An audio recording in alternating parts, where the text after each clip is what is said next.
Well, hello, how's it going, my fine friends? It's me, Generic Pie, and I've got a treat for your brains today. This is a very good game I played a few weeks ago against Giampy, who is a part of the Italian War of the Ring community, very good player. And this is one of the more unique games I've ever played of War of the Ring, a very different type of game from the norm. And as a change up from my recent games, my recent videos, this is me playing as the Shadow. So it was just a normal ladder game. As I recall, I think I'd already played 2 games this day. And I probably shouldn't have played a third, but I thought, what the hell, I'll just have a quick game. And of course, it ended up being a gigantic mega epic. As you'll see, this is kind of one of the, I suppose, potential, depending on how you look at it, either upsides or downsides of making these videos, is we did the bidding as usual. And I noticed that Giampy was very happy to play as a free people. Usually these days when you do bidding, free people tends to get at least a token and a Dwarven ring. I'd say that's the average. So when the free people willingly accepts just a single token quite early in the bidding process, you're like, okay, this person really wants to play as the free people. And then when Giampy gets this roll, and I pass, so Giampy passes. So I just do, I don't have any musters, I can't get anyone to war, but it's, I can get some eye moves done, I can play Shadow Lengthens. So I start setting up some Shadow Lengthens-y stuff. And Giampy does this. And so just to clarify, this isn't just Strider leaving the Fellowship. This is the entire Fellowship leaving the Fellowship. Yeah, how about that for a start to the game? Gandalf's pissing off. The Hobbits are pissing off. So this is like, as soon as this happened, I was like, oh, God. Oh, better settle, get comfortable, people, because this is going to be a serious game of War of the Ring. So I was like, yeah, let's go. Dear God, this is the chat. So I play Shadow Lengthens to just get armies into position. Looks like I'm just going for the standard Dewline and Lorien approach, but to be honest, things might change because of what is happening, the madness that is happening with the free people. And Giampy says, I really want to get in one of your videos. So this is what happens, people. If you start making videos, there's a chance that someone like Giampy is going to unleash the entire Fellowship on your ass.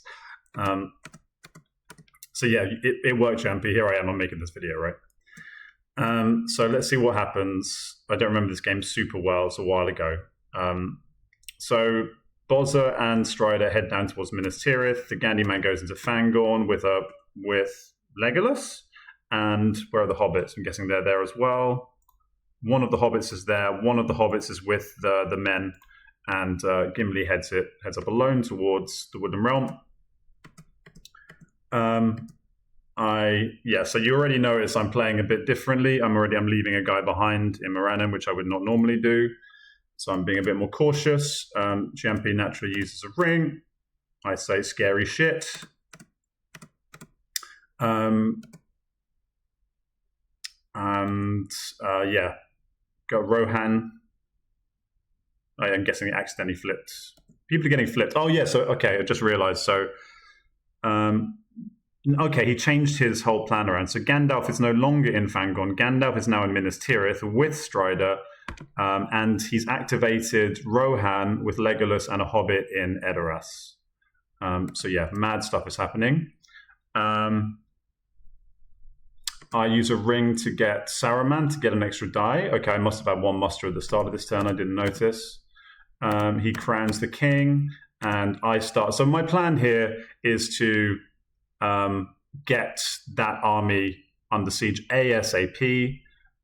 There's actually a pretty decent argument there for getting Sauron to war for that explicit purpose, because that means he can't muster as much, and B, I can put a pressure on right at the start of next turn.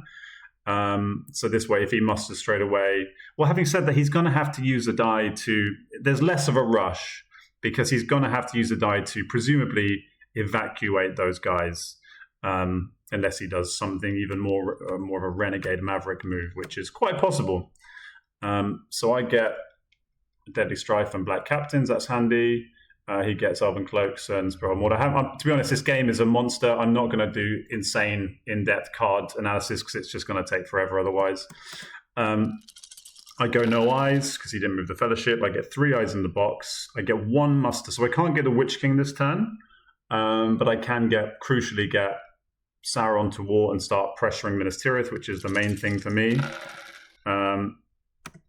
So he flips Gandalf straight away. Cool. I get Sauron to war. He gets Gondor towards war using the Boromir's abilities. Okay, so this is going to allow him to potentially get 1 extra elite in there. And he plays Scouts. That's nice. That works out nicely. So yeah, taking those Scouts away. Gets in there. So now he's between the combination of the Scouts, the muster. So I think this does point to, given the nature of the context of the game, okay, I lose a die if I don't get Saruman into play, but I think I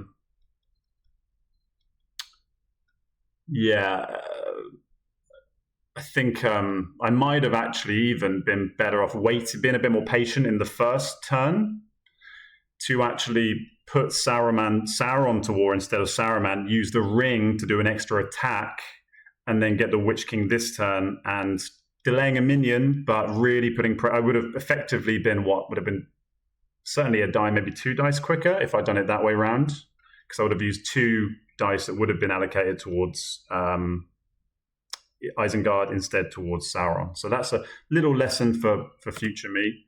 Don't mess around, because as a result of that, he's got an extra muster, 2 units, and he started with this. I think he started with it. He drew 2 Scouts anyway, so that was irrelevant. Anyway, but yeah, so I go Minas Tirith. He fights naturally. He shines. What have I got up my sleeve? I probably just went with Did I go with the Deadly Strife fit? I might have just gone with the Deadly Strife. I know I don't. Okay, I go with the no card because maybe we're saving the Strife. So I get 2 hits. That would have been a pretty great Strife there. That would have been 4 hits. So yeah, maybe just play the Strife dude. Could have gone badly, but he did 4 hits against me anyway. So that would have been great.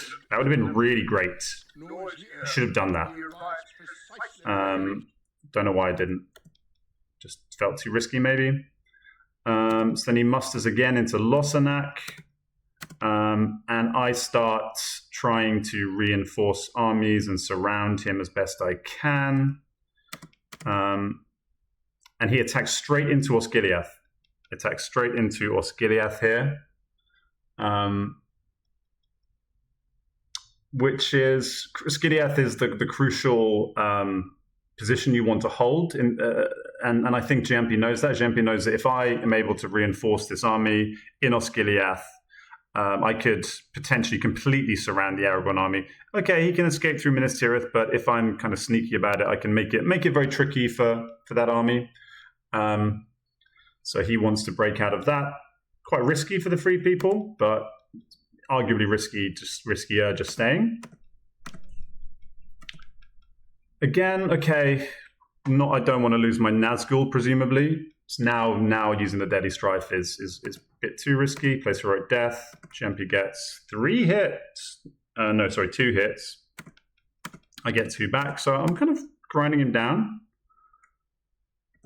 So he does this, and then okay, so this is a bit annoying. I would much rather have combined these armies into one big army. However, because I'm wary of Through a Day and a Night, because I don't have, I suppose I can't play Black Captain. If he top decks or has Through a Day and a Night in his hand, first thing next turn, he can move this army into Minas Morgul, and that is potentially just GG. because that's a very, very lethal army, a free stronghold. He could then leave a couple of guys, like the Southrons and Eastlings aren't at war yet. He can go for Barad-dûr. Like, if he, imagine if he gets like an Athalas or something, sorry, an Anduril, like that could be game right there. So I can't take the risk. I should have left one guy in Minas Morgul.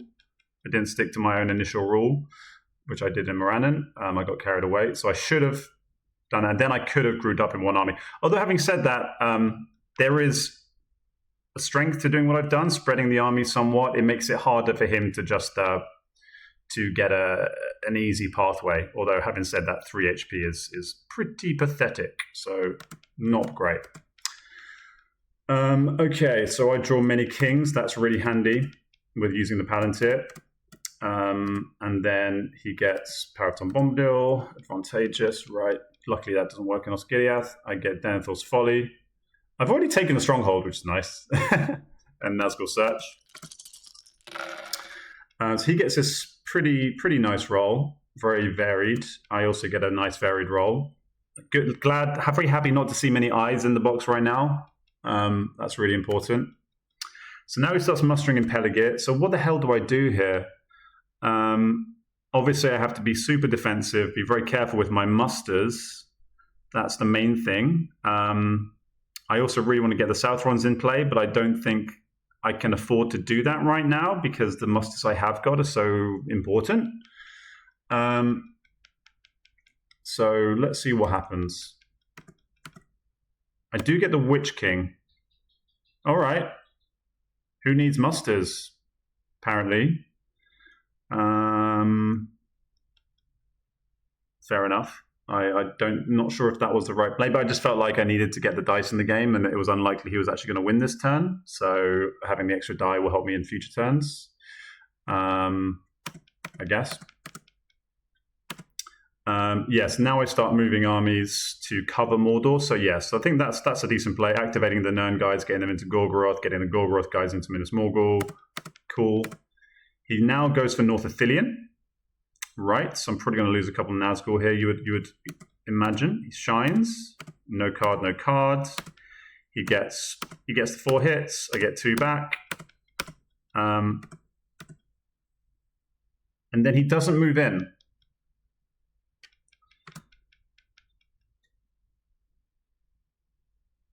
Wait, and then I use a C die to move that whole army up to North Ithilien. Okay. So the thinking here was, I don't want to give him a free run at Dagger Lads to get into Morannon because that's my weakest point. I also want to be able to get the Southrun army up into South Ithilien because even though they're not at war, they are effectively a huge blockade, and having that army there, or at least a chunk of that army there, makes it much harder for him to get into Mordor. He's killed one of my armies. You can make an argument that he should have just pushed on there, gone into North Ithilien. Like if he goes into North Ithilien there, and if I attack into him, okay, I wouldn't need to press per se. Actually, I would never press that, but whatever. I get a free attack on him, but he's still then 2 moves away from Morannon. I guess it's a gamble because if I attack into him and use the Deadly Strike, for instance, into him there, then I get 5 hits, for instance. Then this army just evaporates and is kind of potentially GG, or at least hugely weakened. But given I've got a full hand, I should have. In one of those early combats when I had the unit advantage, and he's rolling 10 dice, man. Should have played the Deadly Strife. Really got that out of my hand, thrown that at the army. That was a mistake, clearly. He musters. Okay, I play Claptins. Okay, so I'm moving. Even though the Southrons aren't at war, this is a safe spot for the Witch King because it's a big enough army to host him. Leaving it a little bit spin. Okay, I'm kind of almost baiting him a little bit to go to push for Umbar because I'm holding many kings. Maybe that was my thinking because I'm cool with him going for Umbar because I can just instantly do a big muster and suddenly the whole of that area is super mustered. So I think that's a good, reasonable play, I think. Okay, so he must in Peligir. The Mega Army is... Okay, and now I start bringing across the South Runians because I need reinforcements. I think that's also smart. Leave no holds barred when you're dealing with a potential future mega stack between Gandalf and Aragorn. Now he starts moving the Fellowship for the first time in the game. Is missed. I get Shell's Lair into the box. I'm purposely holding my final muster just in case he attacks. He gets a dude in Lossanac, another dude in Peligir. Has he gone through all his elites now? Yes, he's been through the entire Gondor elite pool. And I use a hybrid to get the Southrons towards war, because I really do need to get the Southrons in the game. Yeah. Turn 4, Ring Racer Abroad, and Shadows Gather, and Book of Mazarbul. Gets rid of Elven Cloak, so it's getting rid of one of the blue tiles, prioritizing military stuff, naturally. Okay, now I get a very muster-heavy turn, which is super useful, because I need to just bolster my defenses. And he gets this... okay, he's got 3 attacks there. Which is a bit below average, which is also nice for me. But he can do lots of mustering, so he's continuing to muster in Gondor. I get the Southrons to war. He moves... Okay, now he creates the mega stack in Osgiliath. I say, oh boy. Giampy says, I am ready to fight. I said, I can tell. Yep, I can tell you're ready to fight, mate. I'm pretty scared. So Dol Guldur, I muster in Dol Guldur and in Morannon. So I'm just starting to, Dol Guldur was empty. I do have a nice army nearby, but again, like, you've got to have your bases covered unless at some point he can spring a surprise attack on me. He is holding a scout. He could be holding Through Day and Night, these types of things. Yep. When there's a bloody 13 HP army with Gandalf in it, you've got to be careful. Start mustering in Barad-dûr and Dol Guldur. He plays Smeagol. I then move armies. Sorry, what did I do? Okay, so I move an army into Moria from Northumberland, and also go to Dagorlad. Moves again. Missed on 2 dice. Now I play my many kings. I suppose I could have saved that, but I've got a pretty stacked hand, so I guess it made sense to get a card out of my hand. Although the card play is so different in these types of games. These types of games are much more akin to a chess game, positional game, rather than a conventional War of the Ring game. Especially as Shadow, you're kind of plugging your defenses and you're playing completely differently. You have to go against all of your kind of Shadow instincts here. And my, I think it's Galahad B. Basically, he's some of you might not know him because he's not really active these days. He used to be number 1, very, very, very good player. And I don't think he ever lost to a free military victory, but he had a few of these types of games. And his whole ethos is like, if the Shadow defends adequately, even if the Fellowship, the free people separate everyone turn 1, the Shadow should always win if they play correctly. I suppose, ignoring acts of God and just insane luck.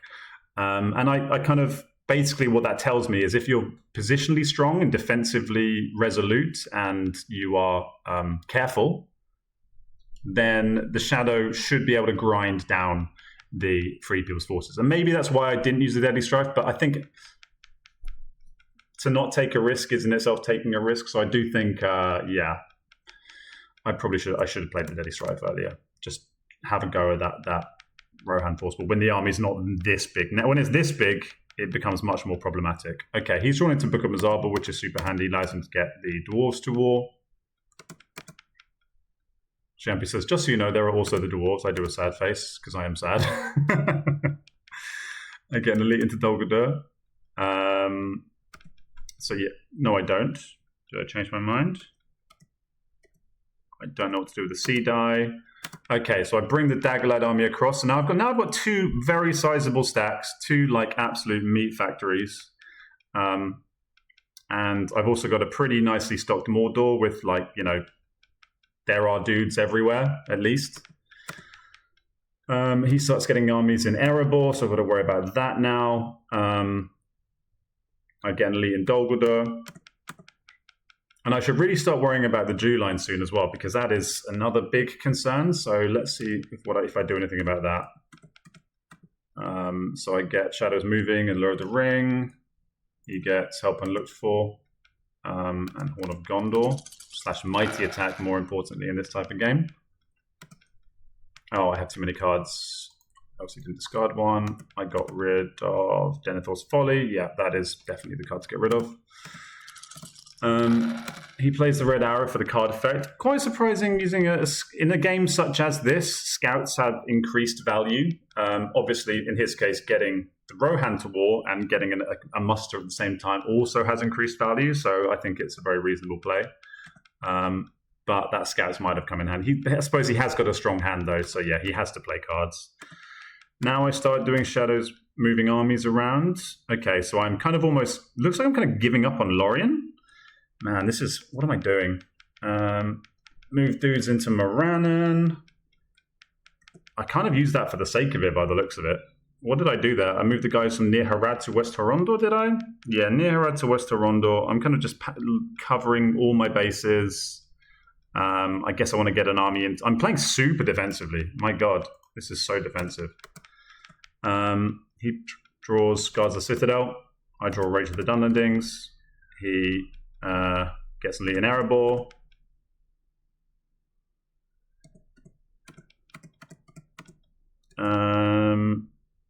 I go for Lorien. Okay, I'm just putting Lorien under siege just to get it covered, I guess. The Fellowship move, and then not hits. This is also starting to become a concern because, like, I've had a few turns now. I think I had one turn where I had 3 dice in the box. I think that might have been. Did he move that turn? I don't know. But either way, he's moved a bunch, and I haven't rolled a single 6 in the hunt yet. And now it's like, okay, I do need to have some kind of threat on the Fellowship as well. Otherwise, he can just buy himself insane amounts of time and go very slowly with the Fellowship and just potentially even dunk. Okay, now he plays Tower of Tom Bombadil, getting the north down as well. I play Rage of the Dunlendings to Moria. I guess I'm trying to use that army to take Lorien. Now he goes to South Athelion. So I'm purposefully at this point, I don't want to attack into him. Because if I attack into him and I'm impatient and it goes badly, that's how he wins the game. He say I attack into here, he shines, I do 0 hits, he does 5 hits against me. Suddenly this is a 4 HP army, he comes smashing through. And okay, it'll be hard for him, but you know, that's the kind of thing. You know, he plays a bunch of brave stands, this army evaporates. Like, the 3 people with this type of army with the right cards, with brave stands in hand, maybe even a charge in hand, you know, that's very powerful here. You can do a lot of damage, man. So he plays his charge. I play Words of Power to cancel the Gandhi, even though I don't have that much in the way of leadership. Still, it helps. Giampy gets 3 hits with the pre. Oh god. Only 1 hit with the actual attack, which is huge for me. And I get 3 hits. Not on the rerolls, so Words of Power doesn't do anything. But 3 hits from me there. Oh, do I only do 2? What? 2 to you? Oh, did I not take my... Oh, so he misread. What? 2 to me.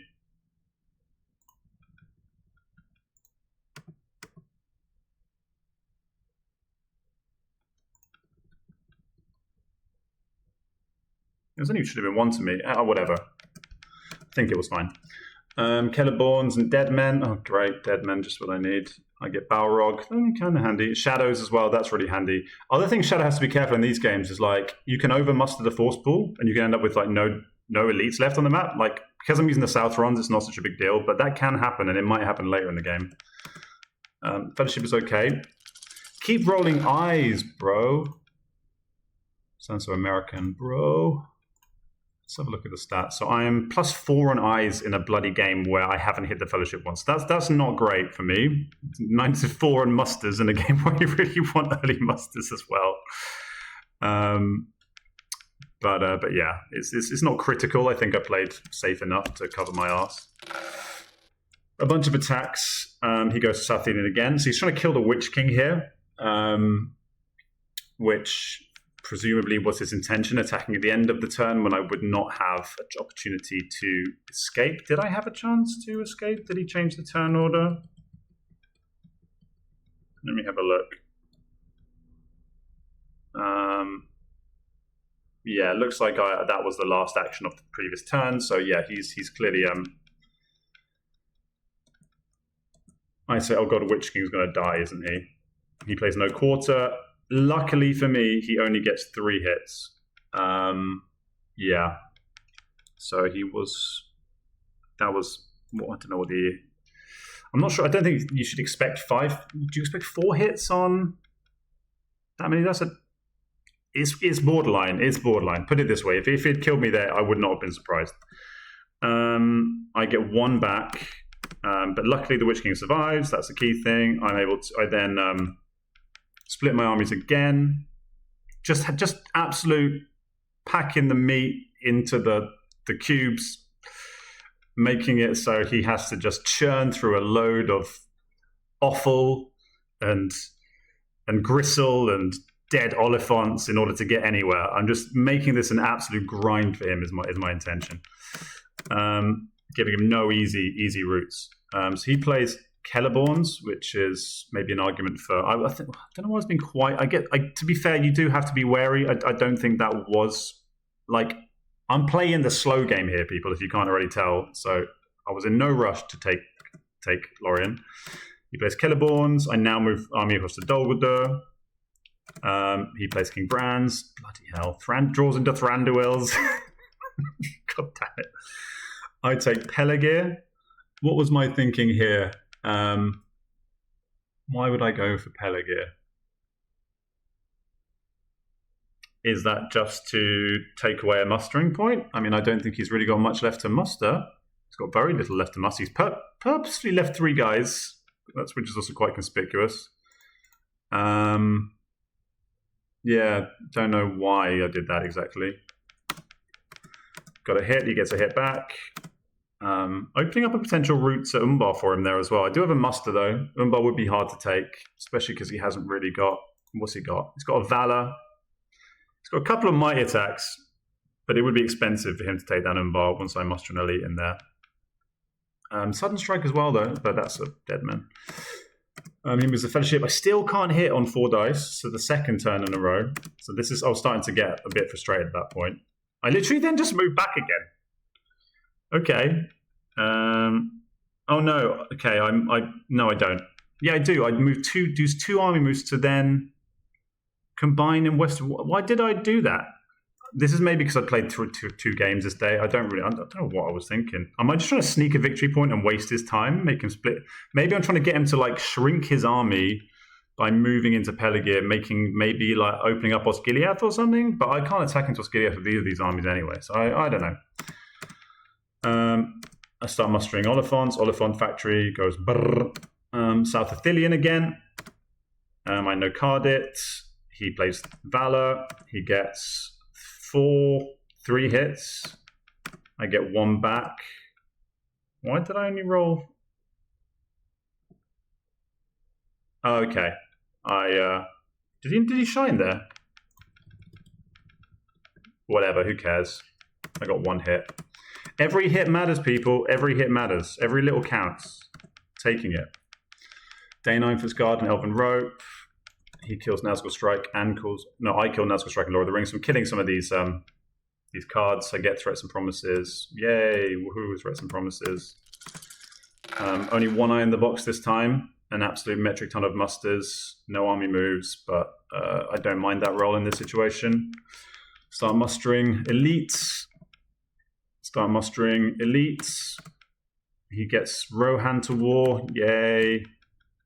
South Ron's in North Rune. I'm building up. Yeah. No, I do singles in Morannon and North Rune. So again, just being really conservative, covering my weak spots. Rohan, Reg, and Edoras. And reinforcements to Erebor. Yep. I played Balrog on the table to discourage him from going through Moria if I do hit him when he moves. Nazgul to North Athelian to Moria. Okay, now I'm just spreading Nazgul around. I need to start mustering some Nazgul, actually. Yeah, that should be a priority of mine. Keeps mustering up in Erebor and Edoras. I keep mustering in North Rune. I'm getting singles around the place, just really emptying my force. We're getting all my dudes on the map, basically. Fellowship moves, missed again. 5 free moves. Yeah, I remember now. And this is the point where I think I clocked that, oh yeah, I can actually do something about this. I'm holding Nazgul Search. What I probably should have done is played... I think I was probably holding on to Shadows of the Misty Mountains because it's such a clutch defensive card. If he does some kind of mad, gets a bunch of North boys and goes for Morio and I don't get musters. So I'm playing it very conservatively. But I realized, oh yeah, I can just go onto Rivendell and I can play Nazgul Search, which I'd forgotten you can do. And I was like, oh crap, of course I can do that. And because I was starting to realize, like, this is getting out of hand, people. This is getting really out of hand. He starts looking like he's combining. Where's he going to go with that army? Up to Lorien? Maybe to Orthanc? Orthanc looks a bit too well defended. I discard a die. I discard a Palantir because I don't want to play a card and I don't want to draw a card. I just kill the die. That's what happens in these types of games.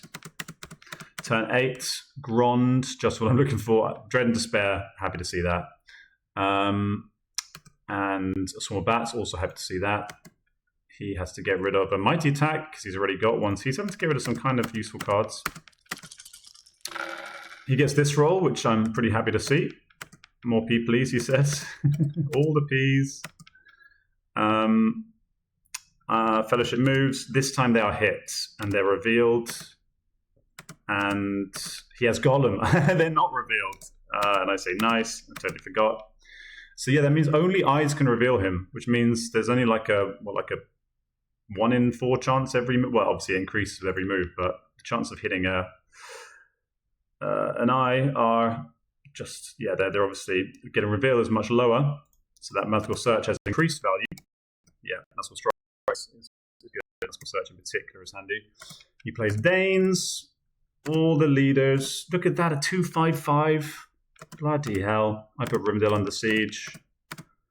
He draws a card, Círdan ships. Woo-hoo. Nazgul Search. Luckily the elves aren't at war yet. Yes. I said needed to reveal those pricks. So yeah, I did. I did need to reveal those pricks. I kill another... Oh, so he kills a die as well? So we're both in the realm of just killing dice on turn 8. Wow, crazy stuff. No, I don't join up armies in South Athelion. I'm moving elite into North Rune. So I'm building up a big fat stack in North Rune. He then moves into Peligir, away from Osgiliath. So that army's starting to look a bit smaller now. I'm quite happy to see this army shrinking. It doesn't look as strong anymore. But obviously, maybe part of the reason I tagged that was to block him from Círdan ships, just to make it more awkward. But it didn't make it any more awkward. He can just move in. Yeah, that didn't do anything. So, whatever. Now he's in Círdan ships territory. So that's lovely. No, he changes his mind. He doesn't want to do that anymore. Okay, I leave the Witch King behind because, as I've seen previously, these armies are quite vulnerable. If he gets 2 rounds of attacks into one of these armies, it can just melt and kill the Witch King. He flips the Fellowship. I play Return of the Witch King. Oh, I thought it was the King, whatever it is, the one that allows you to muster Minas Morgul. That's why I evacuated, because I wanted to create space to put a bunch of regs. If I've got any left. Yeah, I do have a bunch left. So wrong one, silly me. Could have just done that, I guess. Could have been vaguely useful, actually, because then I could move that army to... I could have done that and then played like... I'm holding Shadows Gather as a defensive card, but in a more offensive game, I could have played that and then played Shadows Gather to get reinforced to a Rivendell army.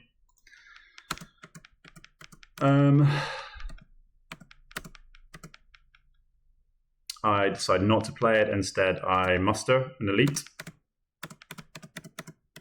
We go on to turn number 9. I draw Corsairs and Lidless Eye. And get rid of Lidless Eye.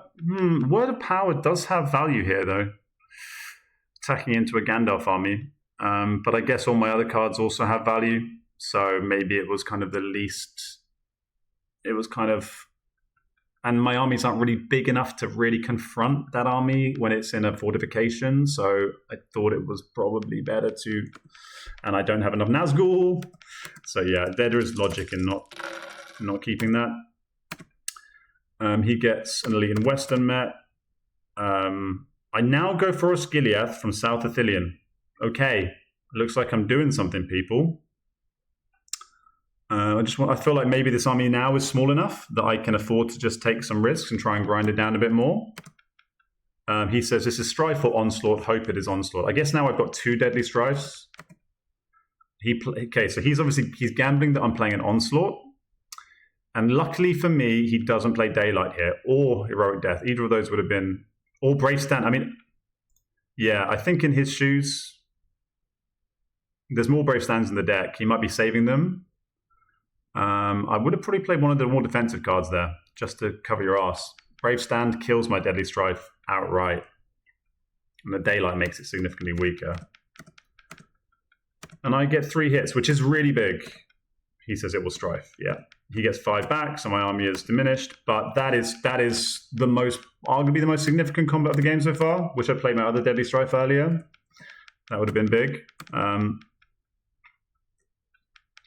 But at the same time, like, I guess I just didn't want to lose the game on the spot. If you play that early Deadly Strife into MT and it just goes badly.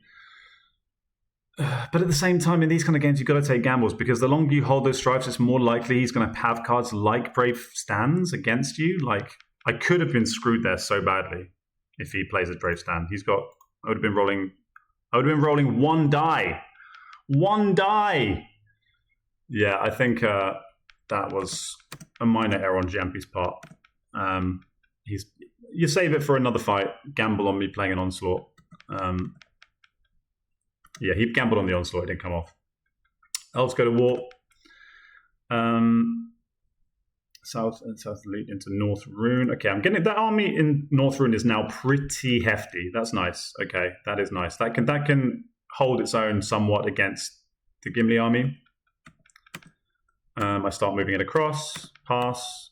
I go for Dale.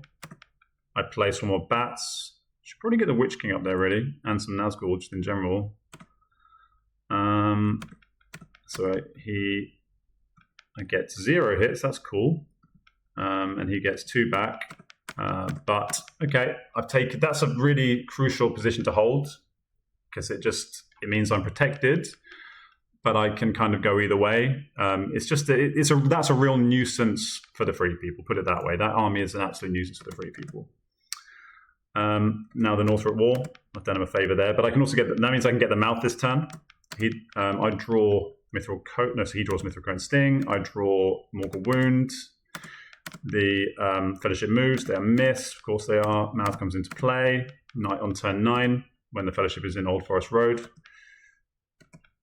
Giampy says in one of his last games as free people, his opponent got Mouth turn 4. World record. That's what I say.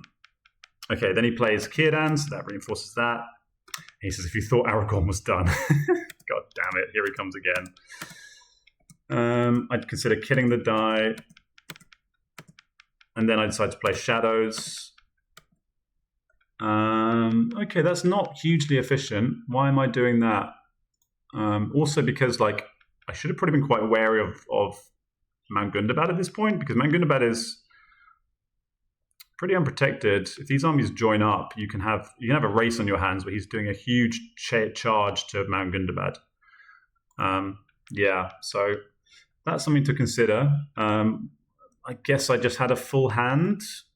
Black Breath. Mortal Wound does have value in this game, actually, if he gets revealed soon. If he pulls like a 0 reveal or something like that, I can get good value. Even if he gets a 1, he might hide. So Mortal Wound does have good value in the hunt. He does want to play a card, get it out of my hand. You do want to, you don't, in these types of games, you really don't want to just be burning cards as a shadow, because every card is increased value, because you could just run out of cards. He gets through Day and Night halfway through the deck, and I will go alone. / Daring Defiance. I get Orcs Multiply again. That's pretty cool. That is very handy. And a Worm Tongue. Yeah, so he's getting a lot of characters. So this would be good if he was going for a charge on Mordor, but he's not really. So I play Ultimate Multiply again. That covers my ass quite a lot. He moves the Fellowship. They're hit. 0 reveal. Not revealed.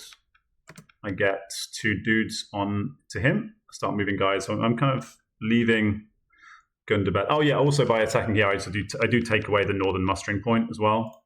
So he can't just get a huge stat. Maybe that's part of the reason I rushed it, because I didn't want him to get the north at war and then build up a 3rd mega stack. He can obviously do that in the northwest, but at least that is detached from these other mega stacks. So yeah, it makes it harder for him to just completely overwhelm me in the northeast. What are we doing here? Yep, so I go to Eagle's Eyrie, I go for carrot, no card, get the hit, he misses. That's nice. I just wanted to move 1 across. This kind of keeps me flexible, I suppose. It means if something does happen here, I can easily move back in. But if I do need to move across here, I can also go that way. So it kind of gives me a little bit of flexibility up in that area of the board. I move some reinforcements towards Lorien because I'm finally doing something remotely offensive. He's now looked like he's going to liberate Minas Tirith, by the looks of it. He's trying to just escape that army. It looks a little bit like he's maybe giving up on Mordor a bit. Maybe Mordor's a bit too... The Mordor army, these armies are starting to get a little... I'm kind of like, I have ground down quite a lot of these forces, but it's still a lot for him to get through, especially as I would, move this army in. It would be hard for him to win with a Mordor charge right now. It'd be very risky. I create a small Nazgul train, move my Nazgul away. Yeah, at some point I really should have mustered one Nazgul in this game. Could have really used Nazgul up in Dale. Just more Nazgul on the board. When I had all those musters, it's understandable prioritizing getting army men on the board, but I should have probably got at least 2 more Nazgul. Here, Minas Tirith under siege. I go for Lorien. He goes Minas Tirith. No card, no card. He gets his 6s. I get 1 back. That's actually really nice. Thank you. Good job, guy. Every little hit. Every little helps, man. I now go for Lorien. He says this is Balrog. How could you tell? I get 3 hits. Good Balrog. And then I roll a bunch of 6s. So that's pretty good. I like that. He gets 1 back. So, yeah, I presumably press draw into Isildur's Bane. So I do a fully stacked hand yet again. So again, might be worth playing. Is it worth playing a card against a single guy? Maybe not. Maybe I get trash cards next turn as well. I've got some very discardable cards there. Getting all the 6s now in a less consequential combat. But that's nice to have a preserved army up in Lorien. I'm up to how many victories? I've just lost Minas Tirith. So I'm only on 3 victory points on turn 11. I get Warmissor and Toil. He gets Grey Company and Grimbjorn. Pits of Mordor. Pits of Mordor's good. I like that. He declares into the latter part of the Nazgul train, the tail end of the train. Moves the Fellowship straight away. I miss. He says he likes the 3s. I placed as Bane. I say I. It's an I. Natural. Of course it is. I join up in Osgiliath to get it. Yeah, I want to make it so this army in Osgiliath is at least so we can't just attack through it, because that fortification bonus is so powerful, and I have a lot of flexibility in Osgiliath, so it's good. I think it's a good play, getting the army in position, go in a lot of directions. I've also got quite a big army in Umbar now. Have I played Corsairs? I have not played Corsairs, but I don't want to weaken Umbar and give him a target. So he thinks I'm going to play Corsairs. I don't want to play Corsairs right now. I go for Minas Tirith. Okay, I guess I'm just throwing shit against the wall. No card. I'm still saving my cards. I want to save Pits of Mordor as a defensive card. I can't play Dread and Despair.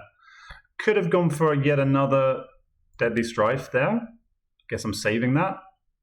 He does still hold a Brave Stand. 2 Brave Stands. There we go. Okay, so yeah, he's protecting himself unlike he did last time.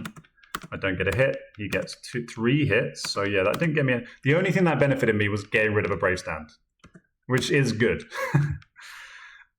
He's okay. Now I'm starting to think. Yeah, I think around this point in the game, I was like, "Oh crap, man! 1 stack is kind of manageable, but that is a huge stack." This army has this. I've probably lost like 15 pushing 20 HP over the course of the last 5 combats. This army is now down in Umbar. I played Pits of Mordor. No, I don't. I don't have enough guys. Got too many goddamn guys. This is what I was talking about. Can't play Pits of Mordor. I was trying to obviously defend there. Can't. So instead, I muster in Orthanc, just in case he decides to go for a charge in Orthanc. He gets another leader in Western Met and something up in Bree. A leader up in Bree. I make a super Nazgul train. Get the mouth into play in Osgiliath. Pretty risky putting the mouth there. The mouth could get sniped. He sees that. He goes, no shine. He's probably going to play a sudden strike here. Blade. Okay, yes. Blade. Hobbit. Blade. No real desire to win with a dunk. Yeah, that maybe wasn't the smartest play in the world by me.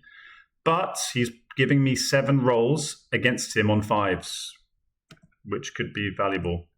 He gets his hit. But I get 4 hits. And you know what? I say it there. Maybe worth the trade. He says 4 is a lot.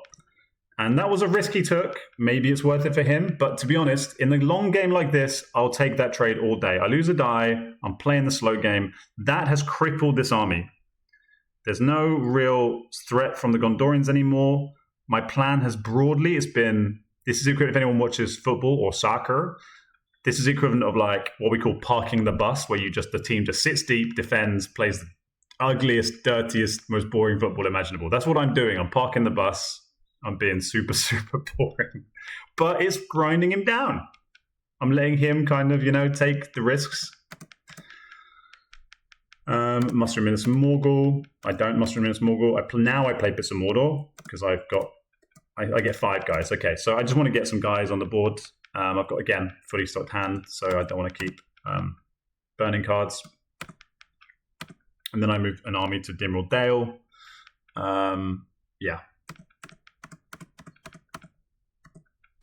Because I'm worried about if the dice fall a certain way, he could just make a charge on Moria with this army.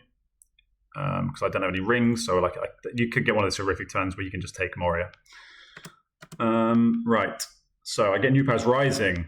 Hooray, that is big. That's really big. These are the cards that you're looking for. And Cruel Weather, which is nice as well, because his Fellowship is still on only 1 corruption. So 2 corruption, and they're only 3 steps away from Mordor. 2 steps away from Mordor, sorry. We don't like to see that. We really don't like to see. This is literally exactly what I was talking about. Because I wouldn't have been able to move that army into... actually, I could have using Shadow's Gather. Okay, I could have done some using Shadow's Gather. But these are the roles of Shadow that you dread in these games. These are the roles that if you're not adequately prepared and you don't have your defenses in order, you just can lose the game. So luckily I was in a sufficiently defensive position. He can't just... And he didn't get a lot of attacks, which is pretty big. Oh, yes, he does. He gets 1, 2, 3, 4, 5 with a ring attacks. So he says, why didn't you tell me that you like peas? So I say, they're so smooth. And he keeps mustering in Western Met. I play New Powers Rising. That's great for defending Moria if I need to.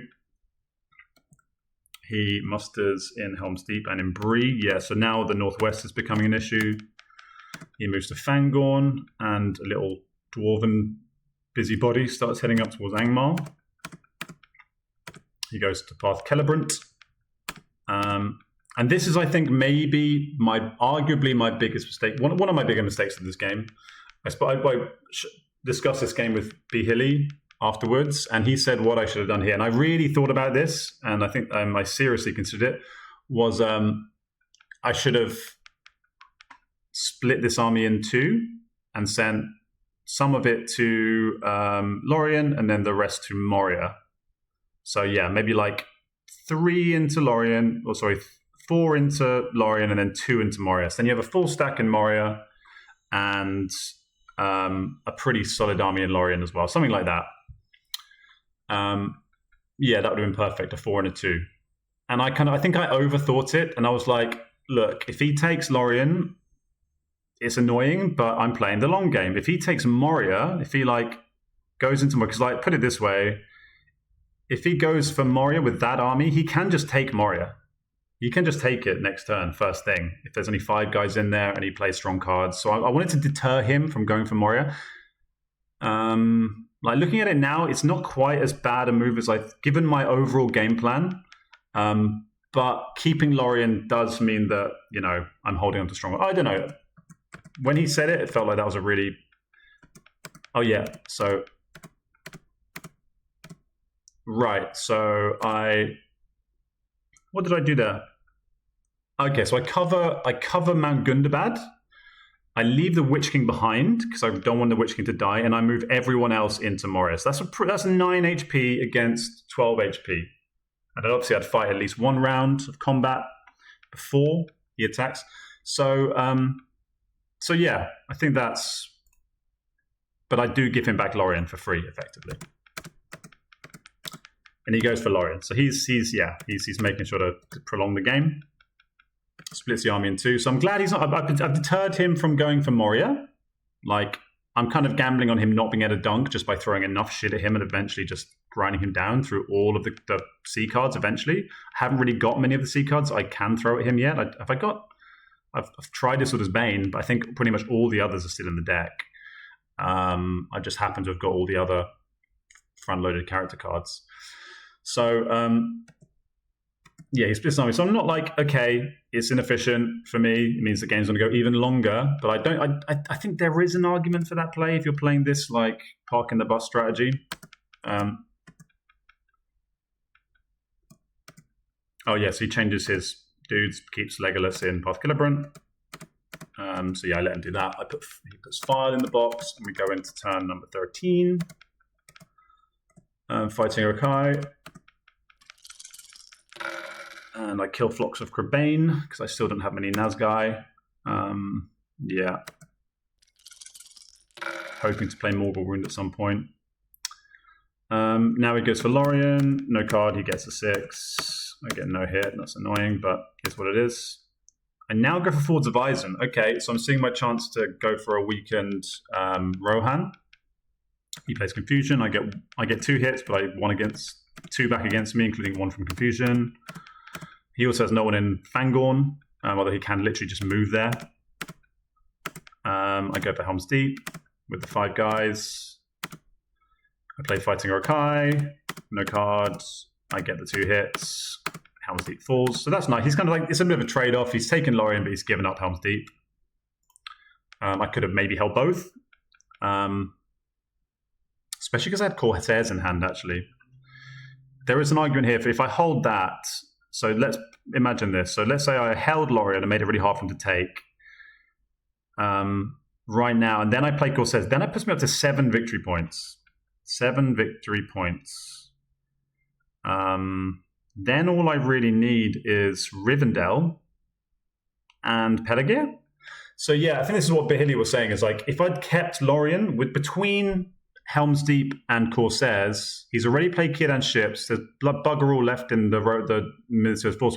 I can actually really start to turn the screw and start to really pressure the Shadow military victory. And maybe that's what I should have done. I've kind of like got so much into my shell that I'm in that super defensive mentality, and I think I went too far. I shifted too far defensively, I think. Because there was a window there where, especially because also I'm holding this Corsairs, can be... I mean, he can just like play Dead Men, potentially get 3 musters in here, charge these guys and take a weakened Dunbar. But I could do it on a turn with a bunch of musters. I could maybe not even send everybody to Dol Amroth. You know, there's things I can do to mitigate that. I play Cruel Weather to stop him getting into Mordor this turn with a ring move. He musters in Bree. I clearly am saving my Corsairs for the combat effect, it looks like. I guess I feel like I need to take Pelargir anyway. I join up a mega army. It looks like I'm trying to surround the army Minas Tirith, which I think is quite smart. He now decides, okay, time to escape. I could have actually made that. I could have made that much harder for him if I only moved one reg. I think there was there were probably like, how many guys were in there previously? But I certainly could have probably moved more across. He gets hit. I get nothing back. He leaves one behind. But that's another stronghold. Yeah. So that's another thing. I could just say the whole of Gondor potentially. I go for Minas Tirith. He musters in. Yeah, because I don't want to attack him here because I figure he's going to have a scout. So this one, I know he's going to have a scout, so I don't want to just waste an attack and give him like a free movement somewhere dangerous, get him close to his army in past Celebrant. I'm mustering Gundabad to cover that shit. Yeah, and I think this is another reason why I did okay. By moving this whole army in here, it means that he can't just combine two big stacks and easily take down Moria. By getting that many guys in there, it does make Moria much more of a difficult proposition. Gone to turn 14, David at Dawn, red tile, power 2 great. Bloody a power 2 great, yeah, just what we need. Fisher declares. Still, bunch of eyes. I go for Minas Tirith, no card. No, I don't. This die, I use again, no hits. I press, I'm just trying to kill the guy. No, I really don't want to use a card. He moves the fellowship, sorry. There's a 6. I get a 1 tile. He doesn't. I was kind of hoping he'd use the ability to hide there. I can't, actually having said that, I can't even play Morgul Wound. I don't have dice for it. I muster in Orthanc. He plays a power 2 great. I go for Western Met. Get a hit, he gets a hit back. He's getting on all these single guys. He moves to Eastern Met. Big army in Eastern Met now. I move back. Okay, I take Edoras and then I run away. Scamper away back to Helm's Deep. He moves a fellowship. They are hit again. Now I get an eye for 3. 3 reveal. That is big. That is really big. That takes him up to 6 corruption going into Mordor. And I get a 1 reveal. So 7 corruption. So now it's looking he's already played Mithril Code and Sting, lest we forget. And it's suddenly looking very shaky, any chance of a dunk this game. There's still 3 3s in the pool. He has got 3 blue tiles going in, but I have Shelob. But yeah, he'd need a lot of luck in Mordor to win now, put it that way. I decide to go for MT again. I played Deadly Strife? Oh my god, I must have just been I must have been tilting or tired at something, because that is just not a good play. That was a bad play. I must just be really frustrated.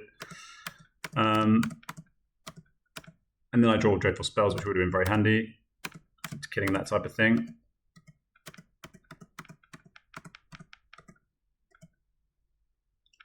Oh wow, never seen that before. Oh yeah, so he doesn't go into Mordor. He decides to delay. He said he didn't even want to actually go into Morannon, and that was a mistake.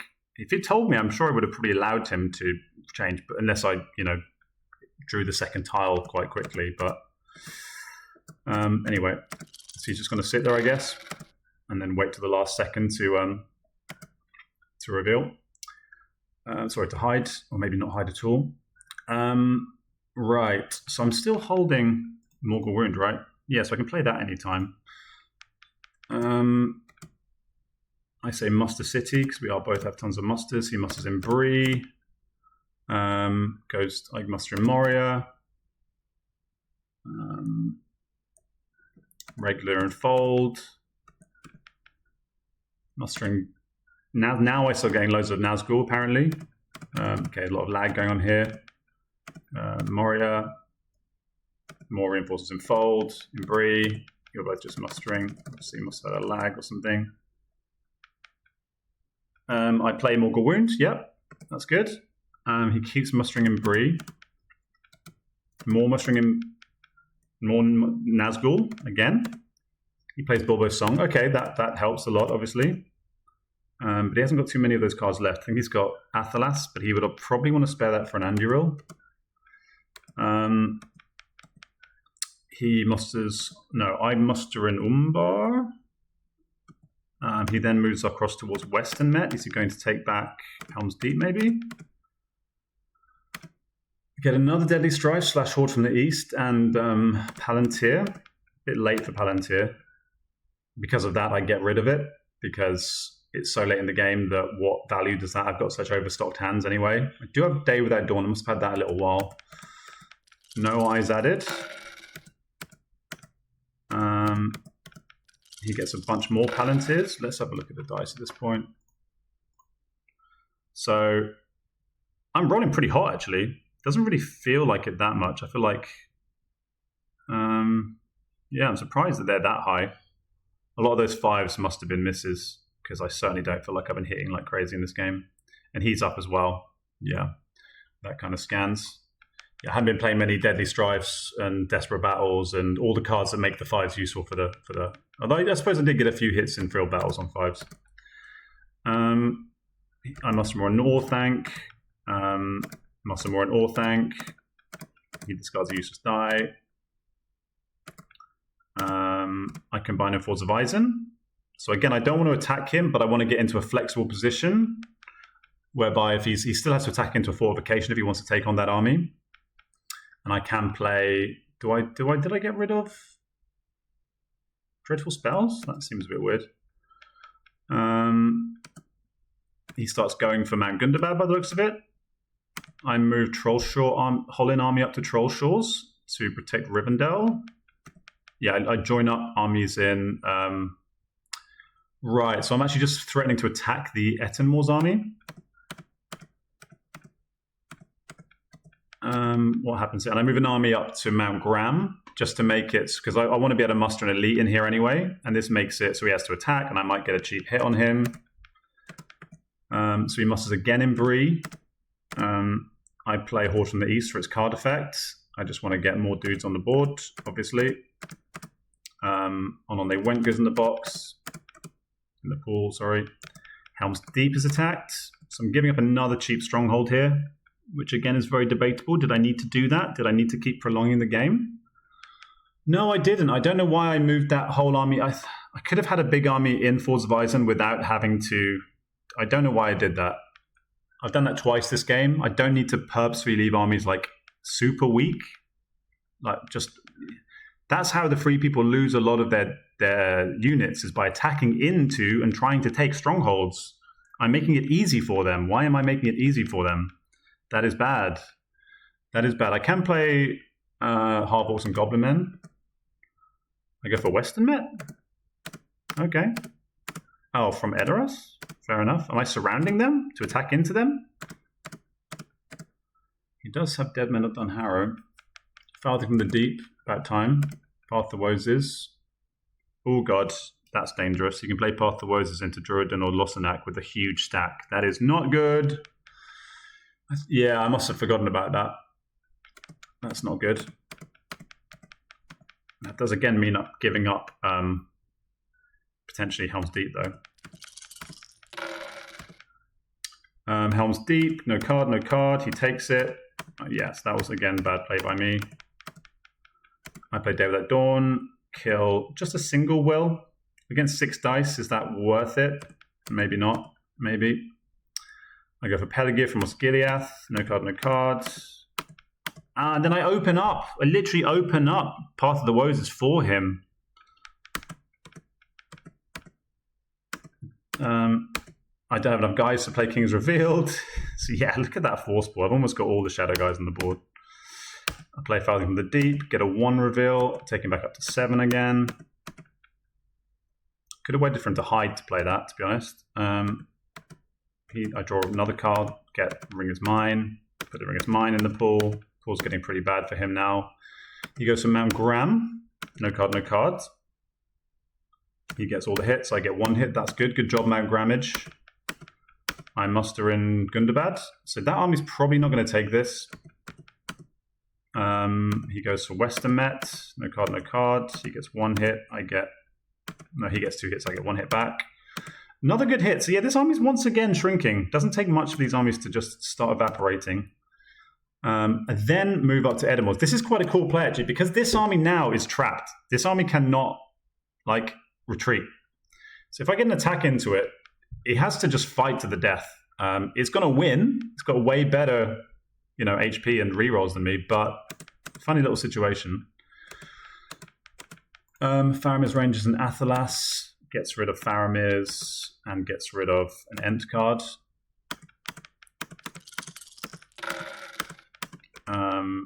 I go for Mount Graham, and I get 2 hits. He gets 2 hits back. I keep pressing. I get 2 more hits. He gets 4 hits back. So that was great. I just took 4 HP out of that army. That army is no longer a threat, really. It's not going to take. It's not going to take Mount Gundabad anymore. He then musters in Iron Hills and Erebor. Yeah, extra dudes. I move more guys across, I guess. What am I doing there? Northern to Vale of Carnan. 1 guy. Okay, fair enough. He hides. Moves. It's a 3. So now the Fellowship is looking screwed. If I had some, Candles of Corpses, if I get crazy lucky, you can just win the game. Okay, I'm just moving guys around the northeast. I guess if I can change. I move all the Nazgul are up here now. Don't know where I'm going with that army. What's his force pool like for... he's hardly got any elves left either. He's almost mustered the whole North's force pool. Again, another red tile in. Now he plays Path of Woses. And I'm like, shit, man. I forgot about that. Yeah, that Pedagear attack was really bad for multiple reasons. Because A, it opens me up to Dead Men, which he hasn't played. He must have got... Oh, he's still got Dead Men. And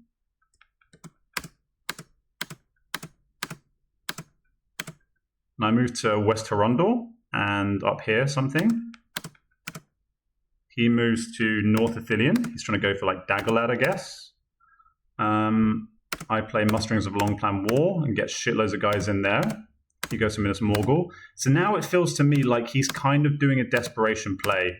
Because I'm kind of getting him surrounded. And I'm thinking, this is what the final point where I think I've won this game. I think I have won this game because where is he ever going to get 4 victory points? And I am on 5. Gundabad is empty. Helm's Deep is empty. Sorry, Dol Amroth is empty. I can pretty easily get 4 more victory points, take me up to 9. And then, I don't know, I can just commit big armies to something like taking back Lorien, 2 big stacks take down Lorien, this army hold off these guys. I can as long as this doesn't take a stronghold, I can. And even then, is it going to hold a stronghold? So I'm finally thinking, have I won the game? War Patrol, Hill Trolls. Hill Trolls also, can I use it? Barely. Can use half of it. He passes. I play half orcs. And this was probably jumping the gun because this army isn't very big. He does have Athelas, but I can probably take it back if he takes that down. Do I need to rush to play my my mustering card? Maybe, maybe not.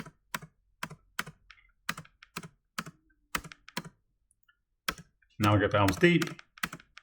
Now he goes to South Athelion. Once I've done the muster, he goes to South Athelion, which is very smart.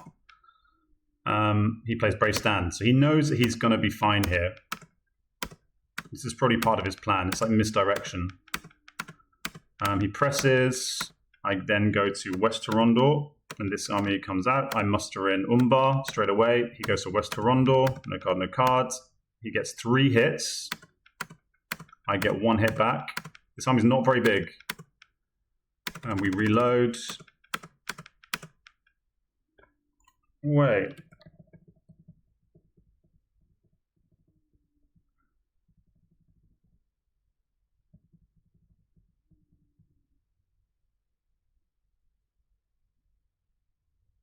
I muster again. Yeah, I muster again.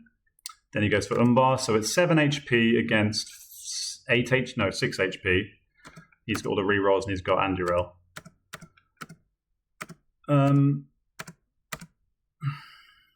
Minas Morgul. Why did I not move this army down? Why did I not move that army down to here? Wait, where did I move? Minas Morgul to south. I moved from Minas. Oh, I grouped up the bigger army. Okay, so I'm moving an army, combining a reasonably sized army in Minas Morgul and moving across from Gorgoroth. And then he says this to me. He says, if you have ring race GG, 99 out of 100 I do. I don't have ring race. I have played ring race, I believe.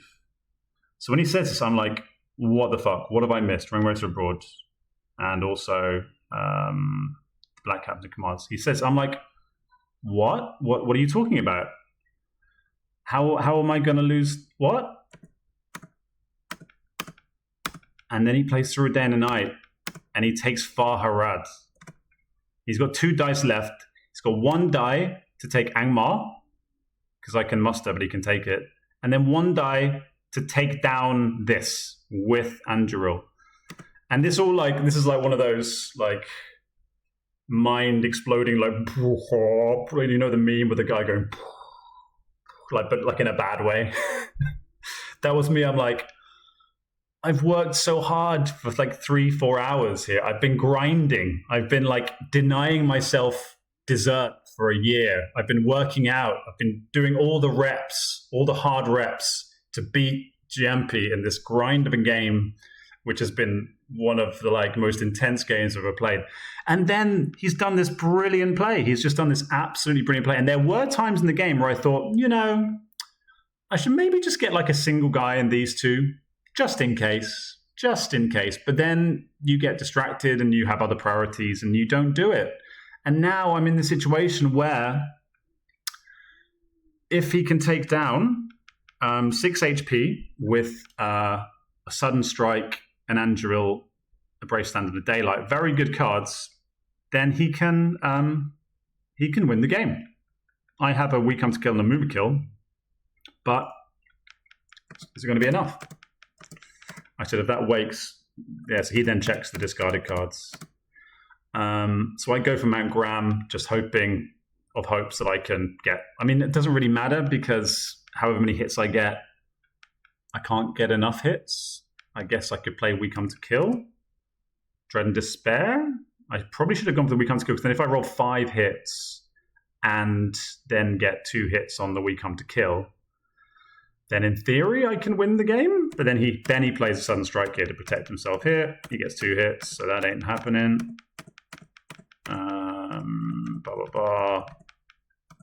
Yeah, I can't risk it, so I have to stop there. So I've actually significantly weakened Gundabad in the process. So he gets up to his 2 victory points. No, he doesn't. He decides to draw a card.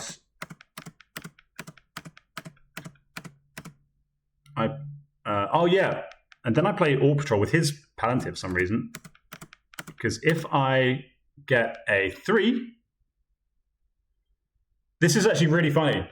If I had got a 2 here, or a 3 here, sorry. If I get a 3 here,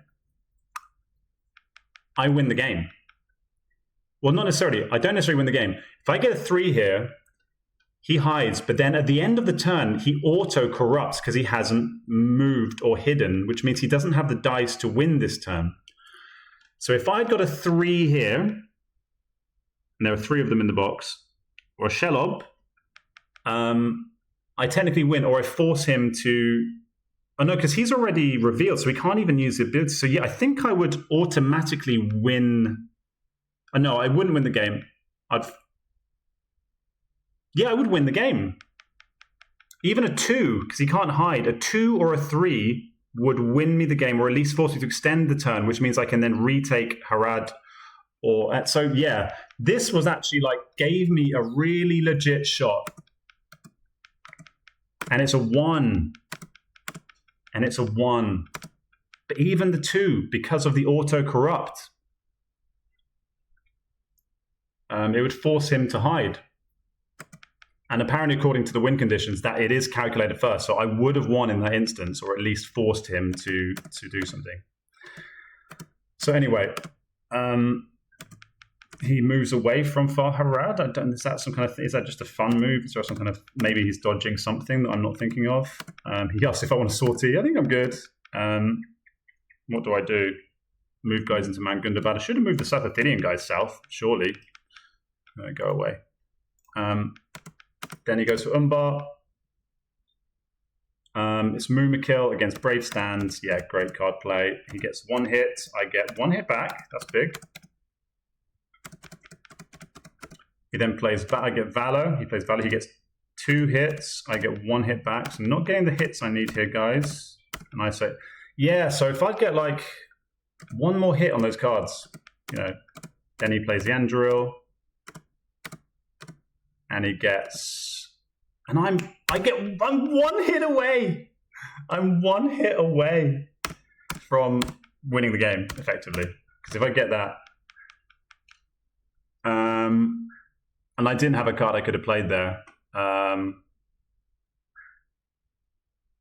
Surprised I didn't play the We Come to Kill at the start, really. I mean, maybe I was trying to hold on to the... Was there a card I could have played there? I don't know. But what a game. What a...